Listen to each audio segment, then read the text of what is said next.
Cleansing. I'd never given much thought to how I would die. Maybe it was because I had spent most of my life thinking about how others would die, especially my mother. She never understood the elaborate intricacies of my mind, and now she never will. But her voice never stopped ringing in my mind. Constantly. The sound of a shrill, high-pitched voice constantly pounds through my mind. The only way to stop the sound is to silence it with blood. My name is Roger Gale. I'm a physics teacher at the local high school. I have a deep connection with my mother. She's a bitch, a horrible woman. She cleansed me every day I came home from school. I wasn't allowed to do extracurricular activities. They were unclean. I wasn't allowed to have friends. They were unclean. Every goddamn part of my life was unclean. I was never good enough for my mother. Never. But mother protected me from the world. The world was dirty. The world was dirty. Yes. Dirty. The filthy, unclean feelings I get when I lay in my bed. I don't need the touch of anyone. All I needed was mother. Yes. Mother. When I have those feelings, special feelings, I think of my mother and I am soothed.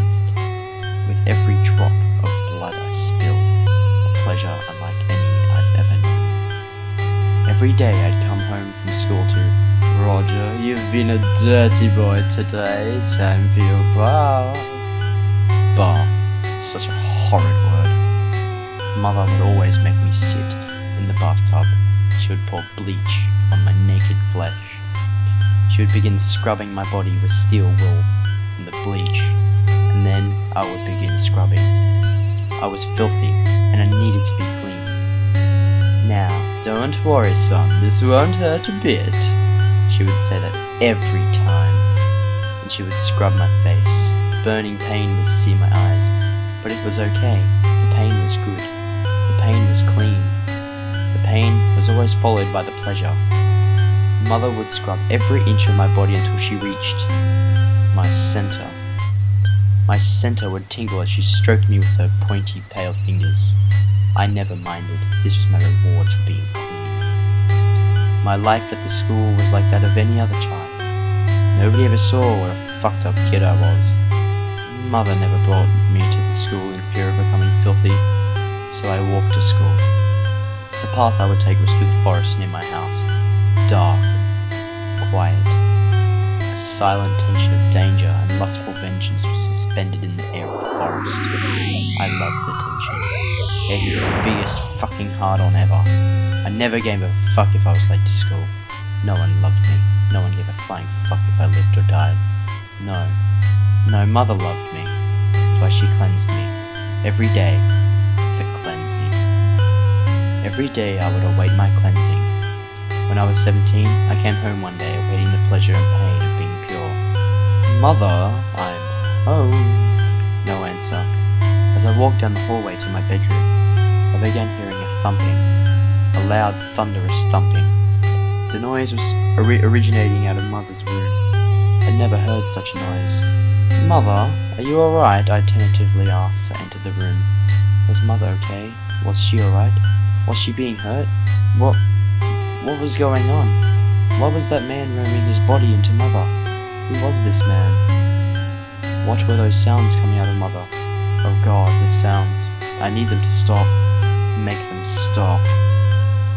I made them stop. Over above Mother's dresser was a large metal crucifix with a pointed end on it. Mother was incredibly religious. That dumb cunt would believe anything. I removed the crucifix from the wall and ran towards the man with its pointed end upward. Before the man had any time to scream or even whimper, I beat him senseless with it. I just kept hitting him and hitting him. Blood and eventually brain matter was splattered all over the walls and my body, and of course on Mother. The dumb bitch was screaming her head off in terror. I didn't mind. I finally took what was left of the crucifix. The statue of Jesus had fallen off it, and pierced the cross into the man's eye socket. Roger, what the hell is the matter with you? Mother. She would get hers eventually. But the man was still breathing, still a glimmer of hope that his frail, filthy life would survive. No, I would make sure his dirty life never saw the light of day again. I grabbed a hold of his loose limbs and dragged his mangled body down the staircase. Each thud on the staircase cracked a deeper wound into the fuck's head. Blood spread like water flowing down a sewage drain down the stairs. I thrust the body into the kitchen. A deep murmur of pain escaped from the distorted, swollen body at my feet. "Shut up, you fucking bastard! How dare you defile Mother!" I grabbed his bloody, greasy black hair and rammed his skull into the table, shoving the crucifix farther into his brain. The squish sound, the smooth entrance, was all that I could do not to scream with pleasure. I felt my center throb. I needed to finish. I couldn't stop now. I grunted as I opened the fridge door, shoved the fuck's head into the shelves of the fridge, and rammed the door shut. Over and over, just like he rammed Mother. He would no longer ram her. No one would. Blood spilled all over the floor, and I felt the pleasure I so desired. The inescapable amount of passion was almost too much to bear. I collapsed onto the floor, the tingling in my body finally coming to an end. But the filthy, biohazardous mess was still left there. I must clean. I took the body and threw him down the laundry chute. The body won't fit. His large phallus got him into this mess, and it would get him out. I took my Swiss Army knife and began cutting off his member. The pop sound of my knife entering, and the deep, tight sliding of my knife sent chills of joy down my spine. Once I finished, the body slid down the chute. I calmly walked downstairs, hands shaking, and shoved the body into the dryer. High seemed like a good setting. Once I heard the mangled corpse rumbling around, I went up to Mother. "Mother, it's time for my bar." Oh, Mother, so naive.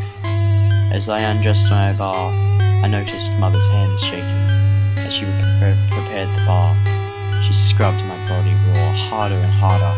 I closed my eyes, dreaming of the feeling of blood and metal sliding through my hands. "Alright, son, you're finished." "What? That bitch was not done with me yet. No! How dare she? No, no, no! I would get my pleasure one way or another." I grabbed at her hair and slammed her face into the side of the tub. My arms tensed and trembling. Blood and teeth splatter around the baby blue tile floor. "You dirty, filthy whore! You will not treat me this way. I will get what I want." I ran downstairs, naked and wet. I reached into one of the kitchen drawers and grabbed the pliers. I felt light as air as I climbed the stairs, slowly back up to the bathroom. Upon entering the room, I took in the surroundings of blood, teeth, and anticipation. I was ready for this. I would be in charge now. I reached down and lifted Mother's unconscious head and pulled her into my lap. Her soft graying hair brushed against my throbbing genitals. I needed more though. More! I jammed the pliers into Mother's mouth and began twisting and ripping out her teeth. The popping sound of teeth sliding out of her old, withered, decaying gums. Blood mixed with saliva dribbled out of her mouth. Her mouth was left as an empty cavern of warmth, wetness, and wild pleasure. I held Mother's head softly and slid her mouth onto my throbbing shaft. Oh, the pleasure, the warmth, the blood, oh, all that blood, yes, yes, I felt my body lose control. It started to thrust deeper and harder into her mouth. I felt the back of her throat close around me. No! I needed to get farther. I pulled my slimy, quivering shaft out of Mother's mouth and dug the pliers into the back of her throat. I rammed and jammed and thrust, penetrate. Once I felt her spine, I opened the pliers, squeezed them into the rough bone, and yanked with all my might. The crack of the bone, the twang of the spinal cord breaking. Mother's body jolted as her spinal cord disconnected her consciousness. I threw her to the ground, got over her mouth and thrust deep into her mouth, harder, harder, harder. I collapsed down into the ground, ooze dripping out of my descendant member. The blood surrounding me was like a blanket of comfort. I laid my head on Mother's cold chest. how I envy you. Always perfect, always clean. You've taught me a few things in this time I was your son. You taught me how to be clean. You taught me how to clean. Roger, you would always say to me, I'm not going to be here forever to keep you clean. You are going to need to learn how to keep yourself clean. After you told me this the first time, you handed me a bottle of Clorox bleach, a large piece of steel wool. Clean yourself, mother, you said to me. I poured the bottle of bleach over my head and began scrubbing. The pain was worth it in order to be clean. Blood is a sign of cleanliness, you always told me. Then, after I finished cleansing myself, you rewarded me. You reached for my center and stroked it. The pleasure was almost too much to bear. But now you're dead, and your head is frozen and in my shed. It was I who ended your existence. You didn't give me what I wanted, so I took it from you by force. Oh, the ecstasy that was bestowed on me when I crammed my center into your mouth. In and out and in and fucking out. Gah! Just thinking about it is getting me off. I just might have to do it again. The skull is not enough for me anymore. 10 years have passed since I ended my mother's life. I have been living a rather simple life, teaching the fucking idiots of today how I would just love to kill them all. Filthy fucking creatures. And I would dig mother's head out of the freezer, and then, well, I'll leave the rest to your imagination. But let us just say that I relive quite a vivid memory from my past. I reached my home and hurried over to the shed that contained my freezer. I dug around a bit, but I did find mother's head. I stood there and stared at the disembodied cranium. It looked rather old and disgusting after many hundreds of uses. Then it struck me. The head was filthy. Mother really wouldn't be thrilled about me doing this with such a disgusting object. My day had been long and hard, dealing with those simple, filthy creatures all day long.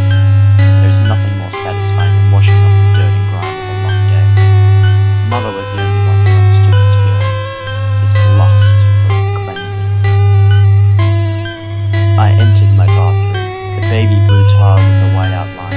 The colour resembled those old public towels pulled down by every filthy human until the dry cleanliness ran out, and I was left with nothing but wet, ungodly filth. I began running a bath. The hot steam soon filled the room, fogging the mirror, making the tiles slippery and sweaty. Slowly, I unbuttoned my shirt, letting it lay on the floor. My naked body no longer shivered and pulsed with cleanliness. The steam surrounded me like the tightness of my mother's womb. Mother's womb was so tight, so pleasurable. I slid my feet into the scalding water. My skin soon turned blotchy with red burns. Hot enough to cleanse, but not hot enough to scar. Scars were filthy. Burning was right. Oh, mother, I will never throw your body away. Throwing away mother's body was sinful. I spent the good part of every morning for a month wrapping parts of mother's soft, aged body in plastic wrap. Wrapping her body preserves her innocence and saintly beauty. To prevent the hot water from penetrating the wrappings, I coated her body in Vaseline. Ugh, the Vaseline. Or rubbed the Vaseline over my naked body, making sure to carefully coat my center. Mother laid on her bed, her eyes no longer watching me. The pressure to coat mother became too much. The fucking animalistic sense overwhelmed me, and I could no longer take the pain. I sprinted over to mother's wrapped body, her skin and luscious, clean curves pressed tight on the plastic wrap. I slammed my body onto hers, rubbing the Vaseline over every inch, every curve. My center began pulsing, throbbed like never before. I closed my eyes as I felt her presence over me. My animalistic sense tore all the wrappings as I penetrated deep into my mother's center. Never before had such a pleasure been felt. Oh, Christ, the pleasure of her cold, tight, safe center. That fucking dirty cunt coated in that bastard seed. I would protect her innocence. I would remove that bastard seed. But I burst. slid into Mother and crawled down below her stomach. I have never seen Mother's centers presented before. It was so natural and innocent, except for what was inside her. My rage burned deep in my center and I slid my tongue into her deep wound. Not long enough, she would need to be split open. I hurried out to the shed in search of the solution to this problem. A wood axe would do just nicely. I took the axe and hurried back to Mother. When I saw her there, I wasn't sure if I should do this. She was so beautiful, laying there so innocent. I made my decision. I propped Mother up on her neck, where her pretty head used to sit, and leaned her up against the tub. It took some time to get her balanced, but it was worth it. I brought the axe down onto her center 1 time, 2 times, 3 times. I enjoyed it. She was split open. My tongue was free to reach into her. But then I made an observation. One that changed my way of thinking. One that made me change. Mother was filthy. A corpse. A fucking desecrated corpse. A fucking maggot-infested filthy corpse. Mother was unclean. And my actions have in turn made me unclean. I must become clean again. I laid the 2 halves of Mother on a wet. I remember that she was still connected together on top of her vertebrae, but that's beside the point. I laid her in the bathtub, turned on the scalding hot water. As the steam was filling the room, I ran down the stairs to the basement. There was a little room at the far end of the basement with a blood-red door. I walked over to the door and opened it. Inside this room is where Mother kept all of her implements. I grabbed 2 1-gallon jugs of Clorox brand bleach and walked back up to the bathroom. I uncapped the bottles and poured them into the tub. Her hard flesh began to rot and melt away in the mixture. I let her ferment in the tub until all that was left was 2 halves of a nice, pearly white skeleton. I drained the tub. As the ooze went down my drain, I picked up what was left of Mother. She had achieved the ultimate form of cleansing. She was forever clean. I took the skeleton and placed it in a trunk that I had lying in my basement. I had laid a blanket over the top of the trunk and nailed a picture of my mother onto the wall above the trunk. Fitting, don't you think? I woke up the next morning ready to begin the day. The daily routine of wake up, eat, teach, eat, bathe, eat, read, and sleep. It was so mundane, but perfect for me. When I got to the school, I was feeling rather good, ready to teach, and all. That was until he came in. There was this boy, Colton was his name. He was a disgusting child, you see. Colton was a farm boy. He worked on a farm for his family by milking cows and doing whatever the fuck farm boys did. He was always late to class, always interruptive, and had a voice that would grind at your ears until all you wanted to do was deafen yourself with the nearest sharp object. Colton walked up to me and asked me about a question on his homework I assigned last night. And then I noticed something. His persona radiated the smell of shit. Not just animal shit, but human shit. The smell was too much for me to bear. I ran out of the room and vomited on the floor in front of the Spanish room. At that moment I decided, Colton needs to become clean. He must be cleansed. Roger, are you okay? I looked up after I expelled my stomach onto the floor and saw a woman looking at me. The woman's name was Peggy Larson. She was the Spanish teacher here at our Claim Senior School. She was a polite woman, polite to both teachers and students alike. Kindness was one of her chief values, and I admired her. No, I'm not feeling well. I should go home. As I was trying to hold myself up without collapsing into the puddle of vomit beneath me. Okay, well, let's go to the office and see what we can do about it. I have prep hour this hour, so I can substitute for your class while you were gone, said dearest Peggy, as we approached the office. I wasn't pleased with the outcome of today, but as we were walking to the office, I started planning what would need to happen for Colton's cleansing. It needs to be perfect.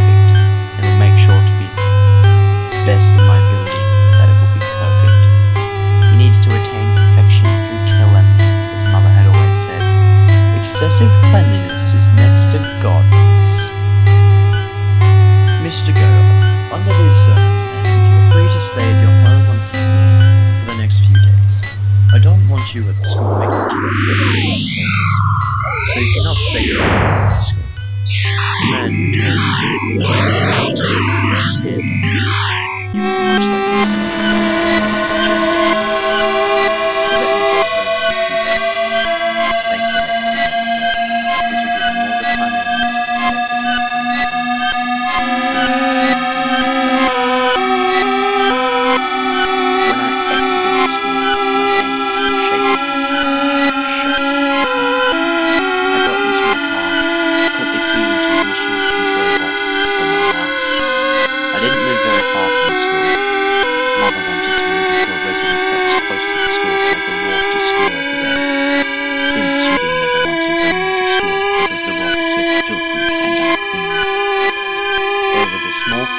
Separated our home from the school, that I would always walk through to get to school every morning.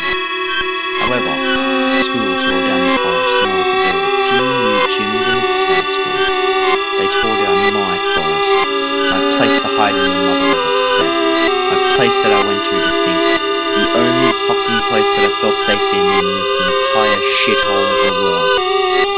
Mother didn't even make me feel safe, but then again, Mother thought it was okay to hold a leash on my body, tear my flesh with steel wool. I suppose it's Mother's fault that I am why I am, somewhat damaged. On the contrary to what you may think, I know I am fucked up. I know I am insane, crazy, but I strive to make the world a more clean and healthy place to live, a world that Mother would like to live in. And if I am unsuccessful, I will damn well try. I made it to my home and rushed down to my basement to prepare for the coming cleansing. If only that little shit knew the gravity of what was going to happen. I had to sit and think about how to go about this. Everything had to be perfect. Ritual-like even. From where I take the boy to the part where everything was perfect. The table was ready. Time to pick up Colton. The excitement was making me quake. Today would mark a renewal for Colton. He will never be the same again.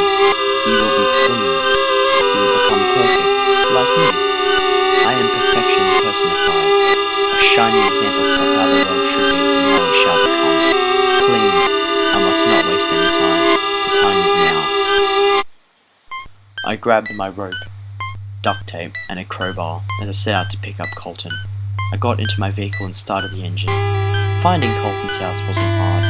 Being a teacher at the high school, I had every student's address and phone number at my willing. He lived about 5 miles out of town, so driving there and back won't be an issue. I arrived at Colton's house. Typical. A dirty boy must have filthy parents. The lawn was riddled with trash and litter.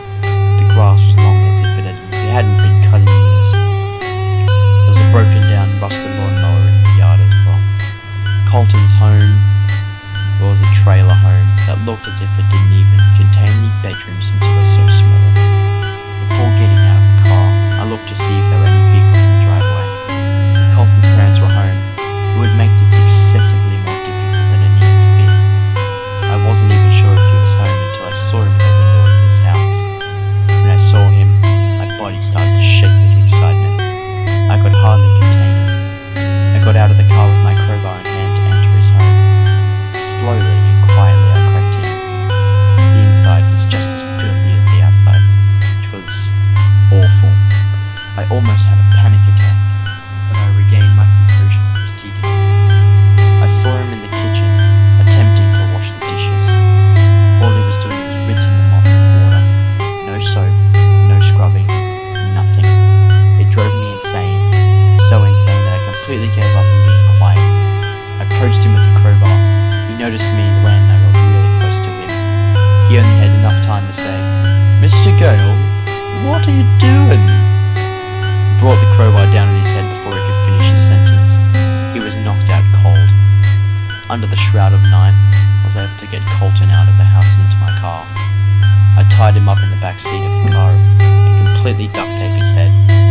Other than his nose, of course. The poor boy needs to be able to breathe. On the way home, I will constantly hear whimpers from the back of the seat, and all I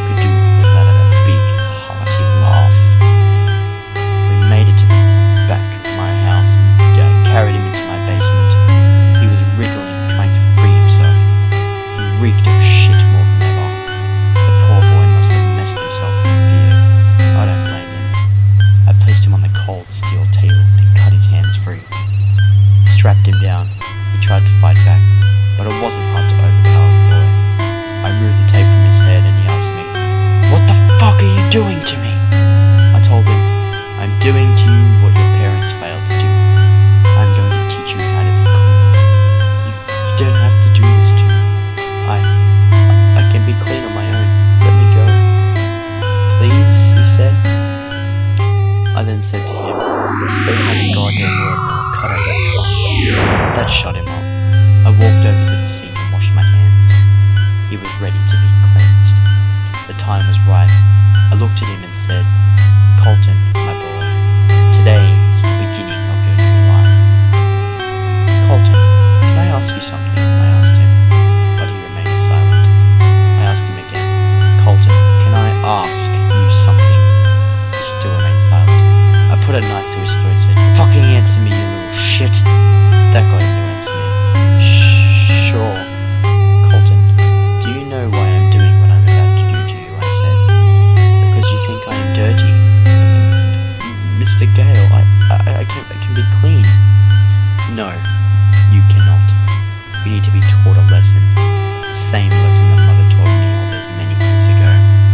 Cleanliness is next to godliness, Colton. That is a lesson you need to learn. And this is the only way that you will. No! I can't. That's enough out of you, I said as I taped his mouth shut. I made my rounds around the bathroom and lit the candles that I placed around. This was a ritual after all. After lighting the candles, the room smelled of berries and cream. That smell was perfect, just like me. I said,